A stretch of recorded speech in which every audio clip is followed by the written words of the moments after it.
I have not been to Minnesota in probably 20 years. Bring gas. Welcome to Flagrant Howls, a Minnesota Timberwolves lifestyle podcast. Welcome to Flagrant Howls, everyone's favorite Timberwolves lifestyle podcast. And it's reckless speculation season. And we thought it'd be fun to bring some people in from outside the Flagrant Howls sphere and expand the family of Flagrant Howls.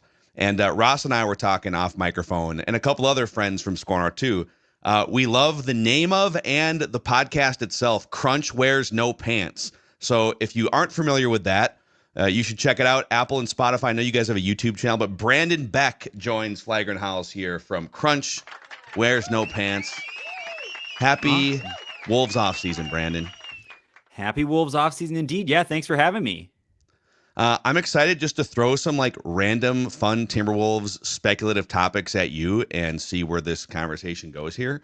But I want to remind the audience, we've had Flagrant Howls rocking now for 3 years. We just launched a new Flagrant Howls YouTube channel that is a standalone. So we've got the Scorner channel, Purple Daily, Twin Show, O-Line Committee. But as of Monday this week, the only place you can find the video version of this podcast is the Flagrant Howls YouTube channel. If you're listening and you want to find it, just go to youtube.com/@FlagrantHowls.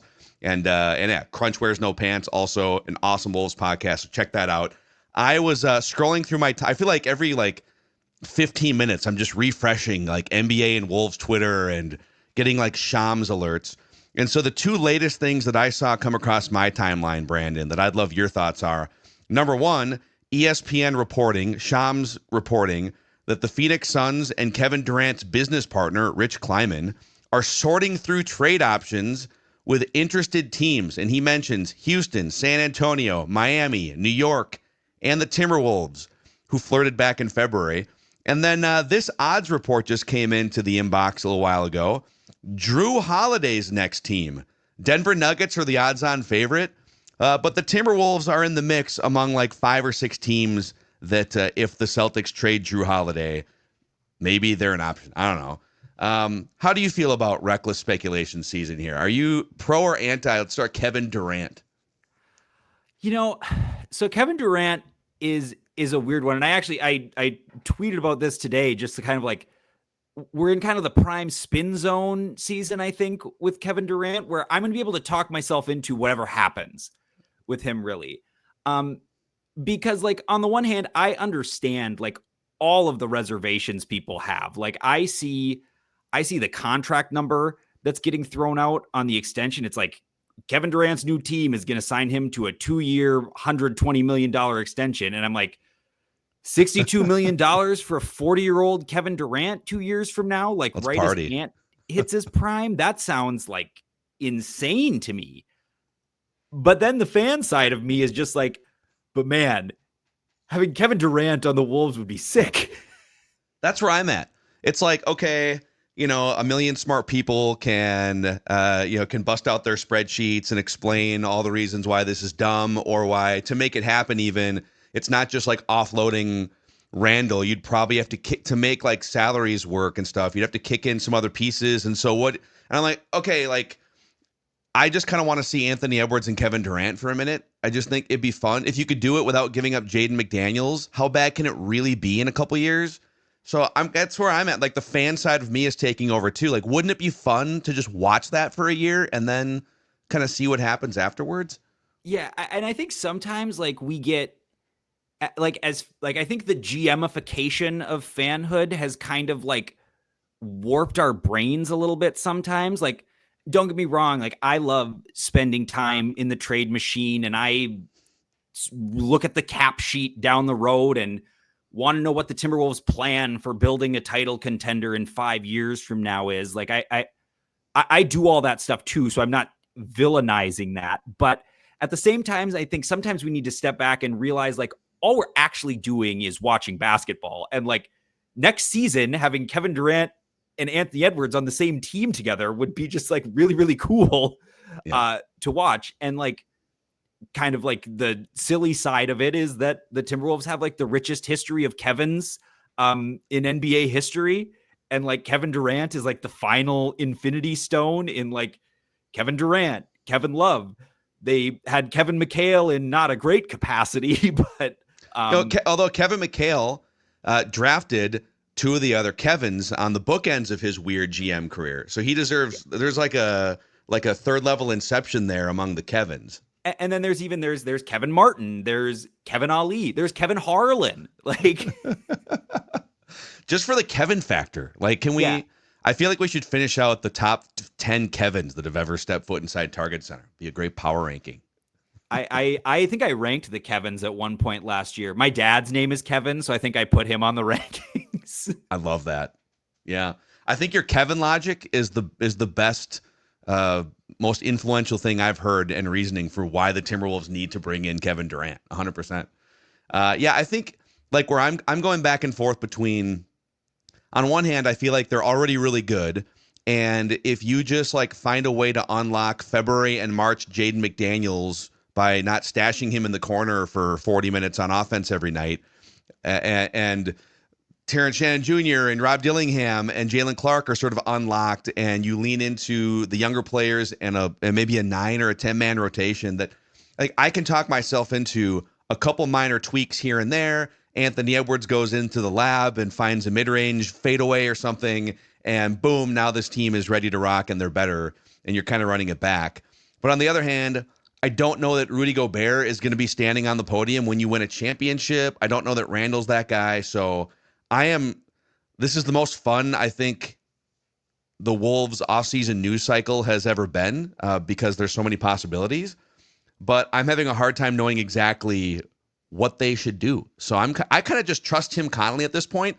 He's made 3 huge trades, and two of the 3 were widely panned when they happened. I think everyone agreed. The D'Lo thing was like, oh wait, they're getting Conley like and some other stuff. This is great, and they're moving up D'Lo. You'd be surprised. There were some people that hated that one, and I don't understand the D'Lo it. Defenders on Twitter. Yeah, the D'Lo stands. Oh man, it's like every other tweet in my @replies was like icy D'Lo 75 or something. But I don't know. I just kind of trust Tim Connelly, and if he decides that trading this and that for Kevin Durant is right for the franchise, then I don't know. Who are we to say that he doesn't know what he's doing at this point?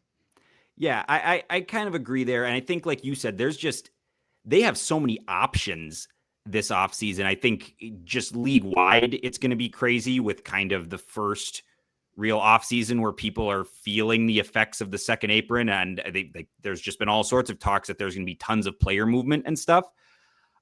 So they do just have a lot of different things they can do. And I think it's good that they're going to be more or less negotiating from a position of strength in all of this stuff. Like, I think the first order of business is just kind of getting their house in order with those impending free agents, like figuring out like which two, all 3 of Julius Randle, Nikhil, Naz are going to be back. What are those numbers going to look like? And then kind of building out from there. But like, to your point, I trust Tim Connelly at this point to do what is in the best interest of the franchise. And like you said, he's proven me wrong 2 different times. I was out 100% on the Rudy Gobert trade. That looks really dumb 3 years later. I was a little more like lukewarm on the cat for Julius trade. I hated it from the emotional standpoint, because like you get to know these guys. You want to see your team win with the guys that you're emotionally invested in. You don't just want a team full of mercenaries. But I understood the rationale from a basketball standpoint, and I think a lot of that played out. Like the Julius Randle playmaking was really valuable. You added Dante DiVincenzo, who was an important piece.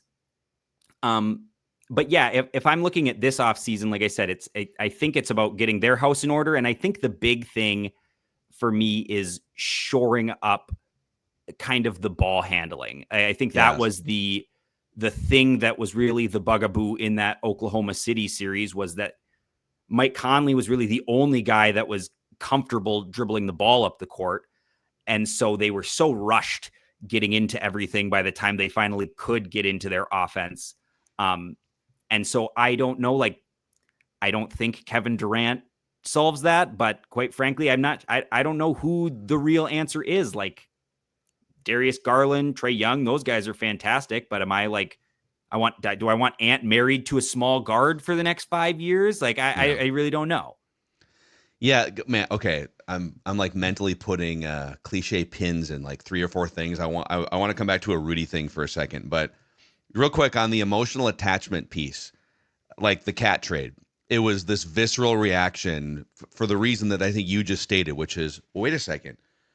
I thought like this dude's been here for 8 or 9 years, and like, and I've been more of kind of anti-cat and his foul problems and his just unnecessary cat isms and stray voltage, all that stuff. But like 90% of the fan base was, wait, he's supposed to be on that float when they win a championship. Like he paid all his dues, now he's just gone. It's kind of this heartless side of the organization or the league.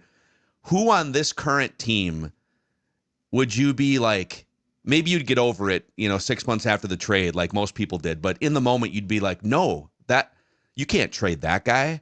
He's supposed to be on the championship parade route. He's supposed to be like on the podium with confetti falling. Anthony Edwards, probably, right? Who else? Yeah, I mean, for me, like we get emotionally attached to all these guys. I mean, I think the other obvious answer along with Ant is like Naz Reid. Like, I don't think anyone has endeared himself to the fan base more than him. Like, that guy is probably the most popular Timberwolf ever at this point. Like, maybe outside of Kevin Garnett. Like, I don't know. Like, is Naz Reid more popular than Ant? I probably think so. He's certainly less divisive than Cat was. And so they've got a big decision with him. If I was a betting man, I would expect him to be back. Another one that would hurt for me, say hypothetically everything plays out and the Timberwolves win the championship next season. I would really hate it if Mike Conley wasn't on that team. That guy is one of my favorite Timberwolves ever. And I just think one of my favorite NBA players ever. And I would really like to see him get that ring before it's all said and done. And like, he's quite frankly just running out of time. Like, if he doesn't win a championship next year, 2 years from now, like he's going to be done. And so I think a Timberwolves championship would mean more to me than anyone could possibly put into words.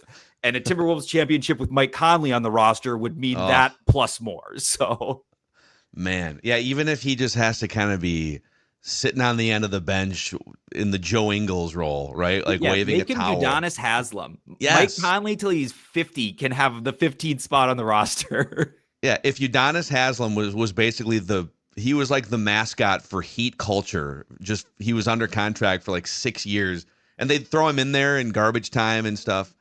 Maybe Mike Conley could, although I wouldn't mind if Joe Ingles just kind of kept that role for the next 2 or 3 years. Great, I think great Joe's towel going to waiver. hang it up. I think Joe's going to hang it up and move back to Orlando with his family. I don't think he likes being away from his kids that much. Yeah, and it's like for me to inbound a pass once every 9 games or something. He was great at that. Those inbounds were fantastic. Yeah. The vision to be able to come in cold like that too, and just take that ball within 5 seconds. But like also on the Conley front, it's kind of crazy. What you said is 100% right, and that he is the only reliable ball handler on the team. Which, if you expand that premise, this is one of the 4 last remaining teams in the NBA this season, and I think it's fair to say that they're one of the 4 or 5 best teams in the NBA, and they have one reliable dribbler, and he's like 38, and they went that far. It's kind of, when you say it out loud like that, it's you have to fix it. And the fact that the other guy that might step in is like, well, Rob Dillingham could just kind of step in. So your options are a 20-year-old who's pretty much barely played, or an almost 40-year-old who you can only play for like 23 or 24 minutes. They probably have to find something in between at some point between now and the first game of the year to fix that problem. And preferably a ball handler that's not 6 feet tall. Like, yeah. Because I think part of it too is like it was huge in the Oklahoma City series that they lacked those ball handling options. But part of what makes the defense so good over these last couple of years, obviously, is Rudy Gobert at the center of it. But the fact that their backup point guards were Dante DiVincenzo and Nickeil Alexander-Walker. Those are big, physical, good defensive guards. And so, but finding a guy like a defender the caliber of Nickeil Alexander-Walker, who is a reliable ball handler, that's going to cost you $30 million. So there's always going to be some give and take with as you patch this part of the dam, it's going to spring a leak somewhere else. And you have to find whatever that right balance is. Can I throw a name at you that people are going to, we've floated this name a couple times in just various speculative episodes. And he's not on the KD needle moving level. If you have a Giannis pipe dream, it's not on that level. Lonzo Ball, 6'6". If offensive efficiency still kind of a work in progress, having missed 2 seasons, and then he had some other injury that was it was more like a soft tissue thing that ended his season. But I kind of part of me is kind of I wouldn't give up a lot for him. But if the Bulls didn't see a future there, I don't know. I'm kind of curious. Yeah. So I mean, Lonzo Ball is if you could cook up the perfect point guard for the Timberwolves in a lab and then NBA 2K style shut injuries off, right? It's that is the guy. Okay, a reliable ball handler, fantastic decision maker, a guy that I think would fit in great in Chris Finch's kind of chaos, ball finding energy, just good decision maker, quick decision maker, can knock down an open 3 when he catches it. All of those things are great. And then, like you said, he's 6'6", 6'7", a big physical, good defensive guard. But I think there's also the side of the coin where it's do we think that Lonzo Ball can play a full NBA season and then 4 playoff rounds? He's played 35 games since 2022. So, and so if your goal is and their goal should be to win the NBA championship next year. They really have no mountains left to conquer below that. I mean, technically getting to the finals, I think, is technically a hurdle they haven't cleared yet. But if your goal is to get to the finals, your goal should be to win the finals because. Yeah. Although you could argue in Minnesota sports that we would thread that needle just because one of the 4 men's teams is not the 4 men's teams have not been there since 1991 too. So I think we would take a little solace in okay. Well, they got swept in 4, but they got there. It moved the needle a little. Yeah, I certainly don't think so. I'm not in the Minnesota sports doomer headspace of I don't view really any I'm not if they don't win a championship, I view this season as a failure. I think there's tons of ways you can have fun during a season, and not winning the championship doesn't invalidate those things. I think this season was really, really weird in a lot of ways, and they went farther than I could have possibly imagined. And I really thought going into that Oklahoma City series, they had a shot. I don't feel that as much looking back on that series. They kind of got dominated. So I think you can acknowledge that the gap is maybe a little bit bigger than we maybe thought it was going into that series. But I'm not saying that next year is a failure if they don't win the championship. I'm more saying that if I'm the front office and I'm assembling this team, I'm assembling it with the vision of I'm not trying to build for some theoretical window that's coming down the road. The window is here, and any decision I make is in the interest of how good can I make this team? How can I make this team better and more equipped to win an NBA championship next season? And so if Tim Connolly thinks that they can get Lonzo Ball to the finish line, that finish line is 100 games away though. Exactly. Yeah, I think he's not on the Kevin Durant low. He's among the names that I don't know. The Bulls are probably looking to shake things up. I mean, I could even talk myself into on the second or third tier. I could talk myself into the other guy in that backcourt. Kobe White has torched the Wolves a couple times. If for no other reason than to just keep him from playing against the Wolves. Right. It'd be 2 extra times that you might have a chance to win a basketball game. If Jrue Holiday, if I mentioned those odds that came out, if Jrue Holiday was like 2 or 3 years younger, and so the problem is he turns 35 tomorrow. Happy birthday, Jrue Holiday, to you and your family. He has 3 years, $100 million left. But the crazy thing about him, well, 2 things. The Celtics are going to be without Jason Tatum for probably the whole year. They don't want to be in the second apron again. So it's a good, not that they're going to be garbage or anything, but it's a good kind of like mid-late 90s Spurs time where David Robinson's out for the year. And what if we just kind of leaned into being a lottery team or just not that good and see what happens? And then boom, they got lucky in Tim Duncan and they continued on their way and won championships. But if Jrue Holiday, they're looking to shed some salary, so it makes some sense that he might get traded. He was the final championship piece to the Bucks and the Celtics as just your Swiss Army knife, glue guy, 2-way combo guard. So part of me is also talking myself into, can he still be that even for like a year or two at age 35? Or is it just not the same guy that those 2 franchises acquired? Yeah, I think Jrue Holiday, I think he'd have to come with, I think you'd have to reimagine the team a little bit more if you're bringing in Jrue Holiday, because I think part of what made this season so tough to figure out at the beginning is just like, we're trying to cram in all these like guys who are really good at half of the game. It's like Rudy Gobert is one of the best defenders in the world, and like, call a spade, one of the worst offensive centers in the world at this point right now. And Julius Randle for portions of this season was like a dynamite offensive player, but gave a lot away on the defensive end. And I think at this stage in his career, Jrue Holiday is more of one of those one-way players. Now, I don't think Jrue Holiday is over the hill. I certainly think he is still a high level defensive player. And like, man, if you're deciding that Rudy Gobert is part of the team next season, and you can just be like, okay, we're going to field the lineup that is Jrue Holiday, Anthony Edwards, Jaden McDaniels, Naz Reid, and Rudy Gobert. And it's like, man, good luck scoring against that team. But do I have a lot of questions about that team being able to generate offense? Like, yeah. I think you're in a really tricky spot with Rudy Gobert specifically about like if you're bringing in a new point guard, if you're bringing in a new ball handler, like we know that it takes a while to learn how to play with Rudy Gobert. And there is just like a certain type of style of player. Like I do not care for D'Angelo Russell's game at all, but like his style of play was just incongruent with Rudy Gobert. Like he loves throwing those little pocket bounce passes that are just too low for Rudy Gobert to catch.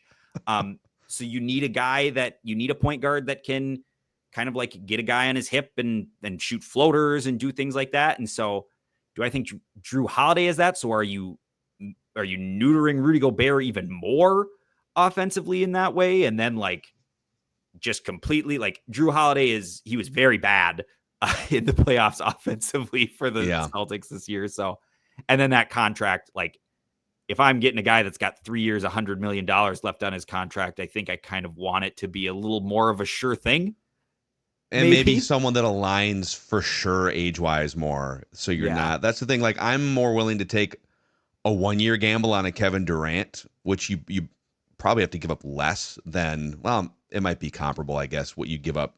Depends on how teams view the 3 years of Jrue Holiday. But I would look at that contract as kind of an albatross because it takes him until 37. But to your point about Gobert, it's kind of funny that whenever they acquire, like the last 3 years, whenever they acquire someone new, you have to almost go through, it's like your first day at school, Timberwolves school, you have to like go through a Rudy Gobert orientation of, okay, so like he's a really big part of the team, and here's how you have to pass to him, here's how you have to communicate with him, here's how he might communicate with you. Does your gut say that, because I think they're considering behind the scenes, like, have we gone as far as a franchise as we can with Gobert? Let's consider his age, some of the defensive regression. Like, he's still a really good defensive player, but his defensive rebounding rate and like in the playoffs, like he was getting hammered on the boards. He wasn't protecting the rim as much. Do you think it's time to strongly consider the end of the Rudy Gobert era here in the next like 4 to 5 weeks. I think they're talking about that. Yeah. So talking about Rudy Gobert, this was the case with Karl Anthony Towns too.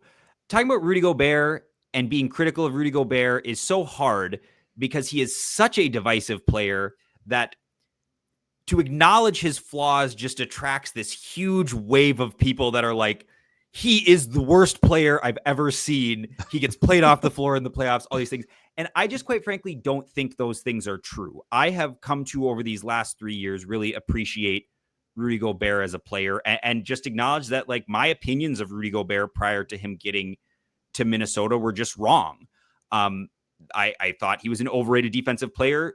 No, for the first 2 years that Rudy Gobert was here, he was the best defensive player in the world. This year, he was one of the 5 best defensive players in the world.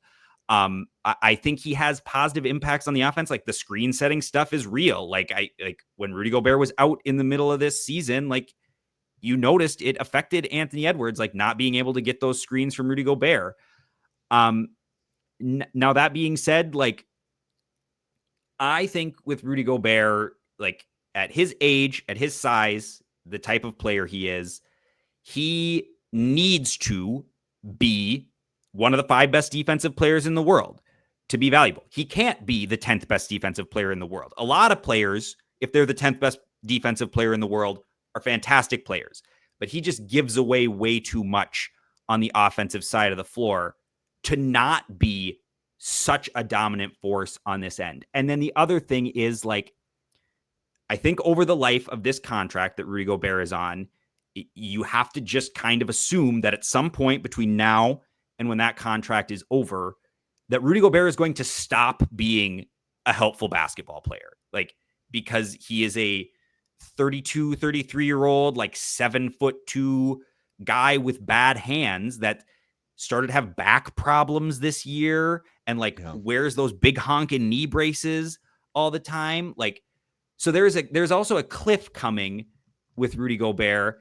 And, like, I would rather just get out of the car too early than a year too late. Just roll out while it's going 40 on that cliff. So I am of the mind, like, if I were in charge, I think I would be motivated to get off of Rudy Gobert, like I said, a year early. But I also think, like, I want them to be negotiating from a position of strength. And quite frankly, if you're ever approaching a transaction window with the mindset of how can I get rid of this guy, you are not approaching that transaction window from a position of strength. Like, what you want to be doing is identifying guys you want to acquire and finding teams that want Rudy Gobert, not trying to tell teams like, hey, you should take Rudy Gobert. Yeah, I mean, ironically, or maybe coincidentally, I guess would be the better way to phrase this. I feel like one of his biggest rivals in the NBA could use his services for a couple years in Los Angeles. I mean, you watch Luka try to operate without that dunker spot lob threat. You know, the Mavericks get to the NBA Finals a couple years ago because he's got 2 or 3 dudes. He's got Lively and Gafford, and he's just doing his little Luka kind of baiting thing in that mid-range, and he's just throwing lobs to these guys. And that's the one thing, like the bounce pocket passes, nope, no fly zone. But lobbing a ball 2 feet above the rim, and he just has to, like, use his little ping pong paddle hands for another backboard to guide the ball in. So I don't know. I almost feel like the Lakers could really use him. Now the Lakers could say, cool, like, all right, we need a player like him, but we'd rather go get like a Nick Claxton or somebody who's just younger. But I do feel like people that watch Rudy, to your point, he aesthetically, he looks like a terrible basketball player. And sometimes you'll look at the box score and you'll say, he only grabbed 6 rebounds and he took 2 shots. He played 35 minutes. What's he doing out there? But it's the things that don't happen for the opposing team's offense that there's so many possessions where an offensive possession goes completely sideways and it winds up in like a desperate shot as the play clock or the shot clock is winding down. But it wasn't a block. It wasn't a rebound or anything. It was just Rudy's praying mantis frame preventing stuff from happening. And I think there's like 2 or 3 teams that could still use someone like him. And on the flip side, you know, it's kind of apples to oranges because Halliburton and Ant are very different players. But watching the way that Indiana plays with space and their bigs can shoot, and it's just like a playground for Halliburton to probe and make plays and score and have space. And so, could you transition out of the Gobert era? Not to your point because you're desperately trying to get rid of him, but there's a team that really sees value and you could get something in a multi-way trade that also clears more space for Anthony Edwards to do the things that he's great at, and he's not facing these ridiculous defenses in clogged lanes. Like, I'm curious about that path, I guess. Yeah, I mean, I think it's just you'd be rethinking the idea, like the whole idea of what your team has been these last couple of years. Because if you're trading Rudy Gobert, your defense is going to get worse. Like, they are not going to move off of Rudy Gobert and become a better defensive team. I don't know, unless they traded Rudy Gobert and got Bam Adebayo or Victor Wembanyama, or so I'd float that. You might as well call. If they should try, honestly. Has anyone even tried? But yeah, I think that we've kind of, like you said, arrived at.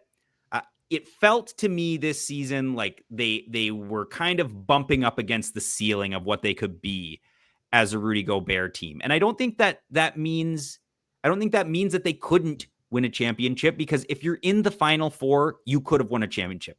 Maybe not very easily. They very well could have won a championship either of these last two seasons if things had broken a little bit different. I mean, hell, if Aaron Gordon doesn't pull his hamstring in the second round, the Timberwolves might be up 2-0 in the finals right now. Yeah. Like the margins are that thin. But like I said, I think we're going on 2 years now of the offense really drying up. When you get to like the high roller table in the finals, the offense has really dried up, and they've been at this kind of crossroads where it's like, we play Rudy Gobert and we can't score. We take Rudy Gobert out and we can't stop anyone. Yeah. And so it's like, can we reshuffle the deck? Can we find someone who is 75% of Rudy Gobert, the defender, and not a total drain on the offense? And a guy that's making a quarter as much money or half as much money that you don't have to play. That, like, you don't have to feel weird about Naz Reid playing center because you're cooking offensively that night. So that's kind of just where my head is at with the Rudy Gobert thing. I think he is the guy who I think I would feel the least iffy about going out of the kind of collection of guys remaining. Yeah, no, it's you're right. It's again, like when you lay out some of their flaws, and Rudy as an offensive player, the lack of ball handlers, it's kind of crazy that they are one of the 4 or 5 best teams in the NBA because they're so great at all the other things. And Anthony Edwards has become this just monstrous force.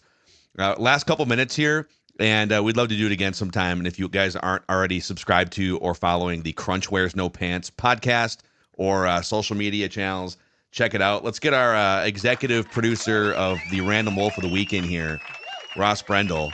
Producer extraordinaire. We're not going to do a Random Wolf of the Week. You guys do one on Crunch Wears No Pants. We do one here. We're not going to do one on this episode.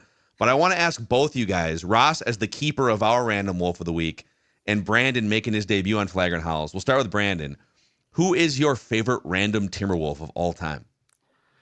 Well, so the actual answer to this, I'll give 2 answers to this. The actual answer to this, because he's sort of made me like, I've turned into the Bones Highland guy on Twitter because we just had a running bit on our podcast. Like, for all 3 years, there was the Bones Highland trade rumors when he was still on Denver. It was the Naz Reid for Bones Highland trade rumors. And I made it my thing that Bones Highland, he was my guy because, and for no other reason than, like, I do think that there's a good player in Bones Highland if you can unlock it. But more or less, like, I think Bones Highland is a cool, fun player to watch, does cool, weird things, and his name is Bones. And I just thought that was hilarious. So we made it a running bit. Every trade deadline, we do our trade deadline show, and I would pitch the Timberwolves trading for Bones Highland. And then miraculously this season, they signed Bones Highland to a 2-way contract. And so, like I said, now I've turned into the Bones Highland guy. People, like, I had 20 people tweet at me when they signed him. The first game that he got into, there were people. The crowd popped for it too. He checked. Timberwolves fans are smart, man. Like Terrence Shannon Jr. is getting the ovations, but the crowd popped for Bones Highland when he checked in for the first time. So that's probably the real answer who my favorite random wolf is. But the other answer, so I am 32. I didn't really start watching basketball until I was about 12. And so you can do the math on that find out that I checked in right after the conference finals. Oh man, with Kevin Garnett. And when I started, I don't remember the specifics of how this all happened, but the first Timberwolves game that I really remember watching and being like locked in on, Marko Jaric had like 15 points off the bench. And I was like, Marko Jaric, that's my favorite player. And for my whole first year of Timberwolves fandom, it was a running thing in my family that my favorite player was Marko Jaric. And in like NBA Live 2006, I could just rain threes with Marko Jaric. You know what? Here's a hot take. You know what this team could use? Marko Jaric. A 6'7" reliable ball handler who can probe offensively. Marko Jaric would help this basketball team. Let's go. Now, were you pro Marko Jaric in the backwards jersey? How'd you feel about that? I have long since thought the Minnesota Timberwolves, shout out to our guy, Jeff Municky, they have missed a golden opportunity to do like a 10-year remembrance of the backwards jersey where you first 10,000 fans get a backwards jersey.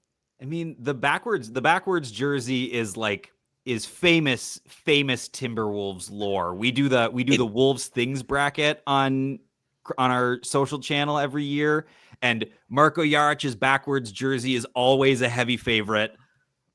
Prior to the back-to-back conference championship runs, conference finals runs, excuse me, was the Marko Jaric backwards jersey a top 10 Timberwolves moment? I mean, it may have been. I mean, sure. Like I said, we do the Wolves Things bracket. It's 64 things. And I can't remember how far the Marko Jaric backwards jersey has made it in the bracket before. It's never been a Final Four team. What's it seeded usually? Like teens? We don't seed it because we don't want to influence the voters. So I literally just plug in all 64 things and then random number generate them and then spit them out. The only time it's ever been seeded was 2 years ago. I matched up in the first round Anthony Edwards versus Anthony Edwards, but in a bigger market because there was all the talk about how Ant needed a bigger market to spread his wings. I think random Timberwolf, Phil, this is probably, for people who don't know, I'm 39 in October. So my Timberwolves fandom goes back to early to mid 90s. Definitely remember the early seasons, but I was super young. Didn't really know what was going on. When I think a random Minnesota Timberwolf, and I think they brought him back recently for something when they were maybe doing a bunch of the retro jerseys, Cherokee Parks. Yeah. And Cherokee Parks, at one point, the maturation of Cherokee Parks and his tattoos, by the way, because I think when he first played for the Timberwolves, very limited tattoos. And by the time he retired, there were even stories. I think at one point he had the most tattoos in the NBA. Don't know why, but when I think of random Minnesota Timberwolves, I think of three guys, and they're all from the same generation. I think of Cherokee Parks, I think of Sean Rooks, and I think of James Hollywood Robinson. James Hollywood Robinson's on my... And to hear Kevin Harlan dig into the Hollywood, James Hollywood Robinson. Man. 4-3. Yeah. That's not a good Kevin Harlan impression. That's actually really bad. I mean, no one should ever try to do a Kevin Harlan impression. The guy's a legend. I hope at some point that he gets to call an NBA Finals. All due respect, I love me some Mike Breen. You know what, though? I love Mike Breen. Did you guys see... So when Halliburton hit that dagger in game one, and it was a couple steps inside the 3-point line, and Breen got excited. But this is an NBA Finals. It wasn't a tie game. Like you're losing if you don't make that shot. It is, in terms of the leverage of the situation, the magnitude, one of the biggest shots in NBA history. He won a Finals game 2 steps inside the 3-point line, and Mike Breen withheld the bang. Yeah. And somebody asked him about it and said, like, where was the bang? And he said, I usually reserve the bang for 3-pointers. And then he tried to make up for it in game 2 when like the first 3 that he hit, he gave him the bang. But it was like a very passive bang. It was just bang. Bang. I'm kind of over the bang. Insert joke here. I think it's incredibly overrated. I really do. I'm not a big bang guy. If we had a bracket here and it was Mike Breen's bang or Marv Albert's yes. I'll take yes any day of the week. I'll take Marv Albert any day of the week. None of this has anything on Michael Grady Cash. Cash is good. Cash is good. And it's the pipes of Michael Grady. I'm not really anti Mike Breen. I'm just more anti the bang. But I do get you want to have your signature call. I get it. I think like the fact that he was deciding between bang or no bang because of the semantics of where the player was standing. And I would argue it's very rare, but he'll give you the double bang. Like Steph Curry from half court against Oklahoma City 10 years ago. I think that was the first ever double bang. You win a game if it's a dunk, okay. If you hit a jump shot to win an NBA Finals game, I need the double bang from Mike Breen. I'm sorry. Yeah. Honestly, though, you kind of got to respect the restraint a little bit, like in the moment for him to be like as that's happening, he's like has the restraint to be like, nope. Inside the 3-point line. Not a 3. Not a 3. No bang. Not a 3. Do you think he loaded the bang? Do you think he loaded the bang and then I bet he pursed the lips briefly and then realized no, this is not a 3. I want to know how much he in his head plans out the bangs, because I think Phil, you've had this conversation before. I think on Mackey and Judd and other podcasts. I appreciate the play-by-play people who can just go with the flow. Like, I love Jim Nance, but you can tell for any major, Jim Nance has pre-wrote 32 different things he can say when somebody sinks a putt, and it is so manufactured. Doesn't mean that it's bad. Jim is a legend, but I like somebody who just goes with the flow and lives in the moment versus, Justin Scott, what did I have for him? Like what was that major? Are you a golf guy at all, Brandon? Not really, no. Scotty Scheffler, I think, was it the Masters? Scotty Scheffler's first major, and he had like 5 or 6 strokes of cushion, but he was super nervous putting out on 18, and he 4-putted. And I think Nance had something loaded up, but it was like, oh, he missed the first one, then he misses the second one, resets, misses again, and by then it's like, can you even do the line that you were gonna do? Just tap it in, dude. Oh, yeah. Man, I know we're like 10 minutes past the allotted time that we told Brandon we were going to keep him, so we should be polite to our guest here and let him continue on with his day. But any other final words of wisdom for you, Brandon, going into reckless speculation season here?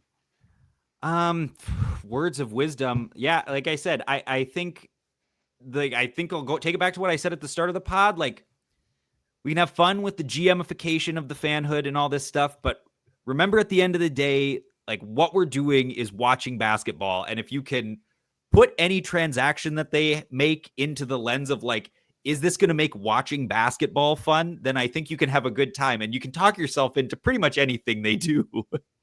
I'm actually going to ask you guys both a question. I just made this up in my head. We're going to call it at the buzzer. You both have 10 seconds or less. Wow. As we record this, gents, we're 2 weeks away from the NBA draft. The Minnesota Timberwolves have the 17th overall pick.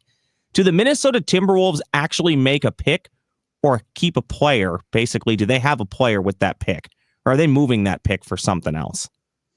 Will they draft a player and keep that player at 17? That's what I'm wondering. This is where the GMification of being a fan comes back in, because like if they run it back, for instance, and they bring back, I don't think they're going to do this, but they bring back Julius, Nas, and Nikhil to stay under the second apron, they almost can't make that pick because that pick is like a $4.5 million slot value. But so they're trying to weigh. That pick is also like the 13th man next year. Yeah.